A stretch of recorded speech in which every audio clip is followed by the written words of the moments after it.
जो मैंने नड़िया चाष करने को चाहूँगी जदि अल्प दिन में नड़िया फसल आपण पाइबा चाहिए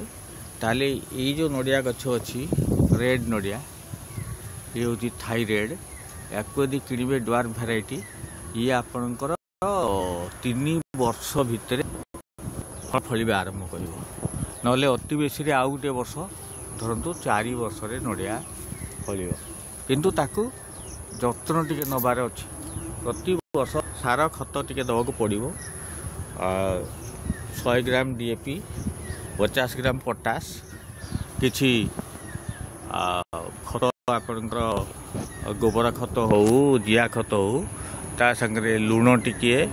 आउ शुखुआ गुंड टिके जो देबे ताले प्रचुर फल पाई पारे।